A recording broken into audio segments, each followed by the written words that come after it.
వి gold trusted gold buyers తాకట్టులో ఉన్న బంగారాన్ని విడిపించి ఈ రోజు ఉన్న మార్కెట్ ధరకే కొనబడును. మరిన్ని వివరాలకు సంప్రదించండి 77107720. కడపలో రెండవ రోజు మహానాడు ప్రతినిధుల సభ జరుగుతుంది. పెద్ద సంఖ్యలో కార్యకర్తలతో చేరుకున్నారు. నిన్నటి రోజున ఇవాళ తీర్మానాలు ప్రవేశపెట్టిన పరిస్థితి ఉంది. ఇవాళ నామినేషన్ కూడా దాఖలు చేశారు రాష్ట్ర జాతీయ స్థాయి నాయకత్వాన్ని ఎన్నుకునేందుకు. ఈ నేపథ్యంలోనే పెద్ద సంఖ్యలో ప్రతినిధులు వచ్చినట్టు పరిస్థితి. మనతో మాట్లాడడానికి కొంతమందికి ప్రతినిధులు ఉన్నారు. సార్ చెప్పండి, ఎక్కడి నుంచి వచ్చారు, ఎలా జరుగుతుంది సార్? మేము తిరుపతి జిల్లా గూడూరు కాన్స్టిట్యూన్సీ వచ్చామండి. చిట్టమూరు మండలం తెలుగుదేశం పార్టీ మండల ప్రెసిడెంట్ నేను. ఈరోజు మేము గత 2 రోజుల నుంచి ఇక్కడే ఉన్నాం. ఈరోజు కూడా బ్రహ్మాండంగా ఊహించిన దానికంటే 3 రెట్టు అంటే 30,000 మంది అనుకున్నా దాదాపు ఈరోజు 1,00,000 మంది దాకా 1,00,000 మంది పైగా ఈరోజు ఇక 2వ రోజు మహానాడు కార్యక్రమం రావడం జరిగింది. బ్రహ్మాండం తెలుగుదేశం పార్టీకి జరిగే పండుగ ఈ 3 రోజులు మే 27, 28, 29 తేదీలు అంటే తెలుగుదేశం పార్టీలో పనిచేసే ప్రతి కార్యకర్త కూడా ఇది ఒక పండుగలు. అందరికీ దేశవ్యాప్తంగా సంక్రాంతి పండుగలు వస్తే తెలుగుదేశం పార్టీ కార్యకర్తలకి మే 27, 28, 29 నికరమైన పండుగలు వస్తాయని ఇక్కడ మేము తెలియజేస్తాం. ఏర్పాట్లు ఎలా ఉంటాయి? ఏర్పాట్లన్నీ మామూలుగా సంవత్సరం కంటే ఈసారి అద్భుతంగా ఉన్నాయి. మామూలుగా కడప అంటే ఏందో నిరూపించారు. ఏర్పాట్లు బ్రహ్మాండంగా ఉన్నాయి. భోజనాలు కానీ వసతి కానీ అంత బ్రహ్మాండంగా ఉన్నాయి. కార్ పార్కింగ్ కానీ ప్రతి ఒక్కటి నీట్గా చేశారని మేము భావిస్తాం. మొదటిసారిగా కడపలో జరగడాన్ని ఎట్లా చూడాలి? ఇది ఒక సవాలుగా తీసుకున్నాడు లోకేష్ బాబు గారు.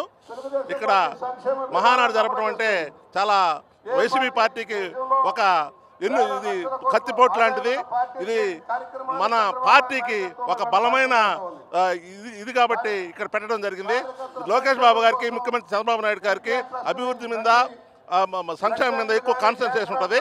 కొన్ని శక్తులు చాలా అడ్డుకోవాలని చూస్తూ ఉన్నాయి. నిన్న 30,000, 20,000 మంది వచ్చారు, 10,000 మంది, నిన్న 1,00,000 మంది వచ్చారు, ఈరోజు 1,00,000 మంది వచ్చారు.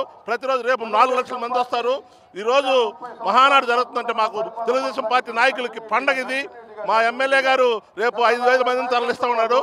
గూడూరు ఎమ్మెల్యే గారు పాసిం సునీల్ కుమార్ ఆధ్వర్యంలో 5,000 మందిని మన మహానాడుకు తరలిస్తూ ఉన్నారు. కాబట్టి ఈ పండుగని మేమందరం కూడా ఘనంగా జరుపుకోవడానికి కారణం లోకేష్ బాబు గారు, ఎన్టీ రామారావు గారు, నారా చంద్రబాబు నాయుడు గారు, పాసిం సునీల్ కుమార్ ఆధ్వర్యంలో మేము చాలా సంతోషంగా ఈ పండుగకు వచ్చి జరుపుకుంటా ఉన్నాం. చెప్పండి, భోజన ఏర్పాట్లు ఎలా ఉన్నాయి? భోజన ఏర్పాట్లు అద్భుతంగా ఉన్నాయి. ప్రతి ఆనవాయితీకి వస్తున్నటువంటి మహానాడులో మాకు స్పెషల్గా ఈరోజు భోజన వసతులు బాగా కల్పించారు. మేమందరూ సంతృప్తిగా ఉన్నాం. ఈ మహానాడు ఒక చరిత్ర ఉంది. ఎందుకంటే ఎప్పుడే కానీ తెలుగుదేశం పార్టీ పుట్టినప్పటి నుంచి కడపలో మహానాడు జరపలేదు. దీనికి ఒక ప్రత్యేకత ఉంది. ఎందుకంటే ఇక్కడ తెలుగుదేశం పార్టీ అధికారంలోకి రావడానికి కారణము ఇక్కడ 10 అసెంబ్లీ సీట్లలో 7 సీట్లు కూడా తెలుగుదేశం పార్టీ కైవసం చేసుకుంది. అందుకు మేమందరం కూడా సంతోషంగా ఉన్నాం. ముందు కూడా వచ్చే ఎన్నికల్లో 10కి 10 సీట్లు కూడా సాధిస్తామని కూడా సందర్భంగా తెలియజేస్తాం. మొదటి రోజు భోజనాలు ఏమేమి వడ్డించారు? ఎలా ఉంటాయి? మొదటి రోజు చికెను, గుడ్డు, పలావు, అన్నము, పప్పు, రసము, పెరుగు మొత్తం ఐటమ్స్ సూపర్గా ఉన్నాయి. సూపర్గా ఉన్నాయి. మేము కాకినాడ జిల్లా పిఠాపురం నియోజకవర్గం వల్లప్రోలు మండలం వన్నెపూడి గ్రామం, వన్నెపూడి సర్పంచ్ నేను. ఈ మహానాడుకు రావడం చాలా ఆనందంగా ఉంది. ఇక్కడ ఏర్పాట్లు కానీ అన్నీ కూడా చాలా బాగా చేశారు. కార్యకర్తలందరూ కూడా చాలా సంతోషంగా ఉన్నారు. మాకు SV/S1 వర్మ గారి నాయకత్వంలో మేమందరూ కూడా ఇక్కడికి రావడం జరిగింది. పిఠాపురం నియోజకవర్గంలో తెలుగుదేశం పార్టీ కార్యకర్తలందరికీ కూడా అండా దొండ కొండ అన్నీ కూడా SV/S1 వర్మ గారే. అక్కడ ఉన్న ప్రతి కార్యకర్తకి కూడా ఏం కావాల్సినా కూడా ఆయన బాగా చూసుకుంటున్నారు. అందరికీ కూడా అభివృద్ధి పథకాలు కానీ, సంక్షేమ పథకాలు కానీ విషయంలో కానీ, ఊరుల్లో ఉన్న సమస్యల మీద కానీ ఆయన స్పందించి ప్రతి ఆఫీసర్స్తో కూడా మాట్లాడి సమన్వయం చేసుకుని కూటమి ప్రభుత్వంలో ఇటు సీఎం ముఖ్యమంత్రి చంద్రబాబు నాయుడు గారి ఆదేశాల మేరకు, అదేవిధంగా డిప్యూటీ సీఎం గారి పవన్ కళ్యాణ్ గారి సహకారంతో పిఠాపురం నియోజకవర్గం అభివృద్ధికి SV/S1 వర్మ గారు చాలా వరకు కృషి చేస్తున్నారు. ఆయన పాత్ర చాలా కీలకంగా ఉంది పిఠాపురం నియోజకవర్గంలో. అదేవిధంగా కార్యకర్త అధినేతన ఒక ప్రోగ్రాం పెట్టుకుని ప్రతి కార్యకర్తని కూడా కలుసుకుంటూ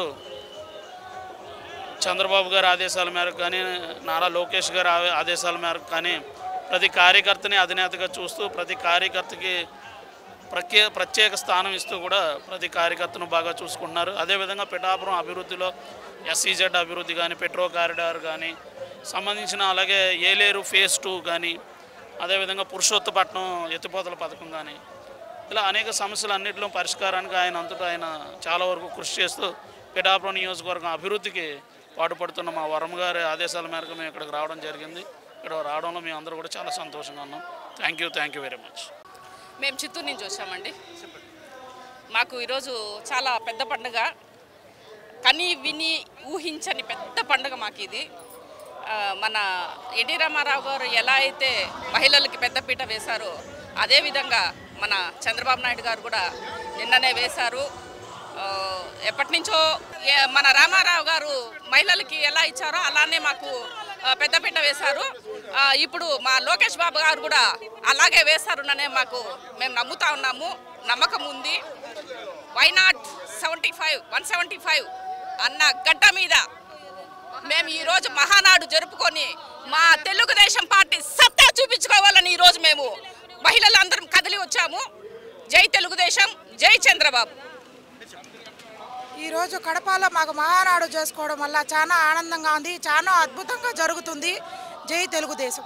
ఈరోజు మేము ఇక్కడ ఈ మహానాడుకు రావడానికి ఇక్కడ అందరికీ వచ్చిన మా కార్యకర్తలకు మన చంద్రబాబు గారు అయితే దాదాపుగా ఏదో తక్కువగా జనాలు వస్తున్నారు అనుకునే వాళ్ళు దాదాపుగా 30,000, 25,000 అంచనా చేసుకొని చేశారు. కానీ ఇక్కడ మొదటి రోజు దాదాపుగా 50,000 జనాభా పైబడి వచ్చారు.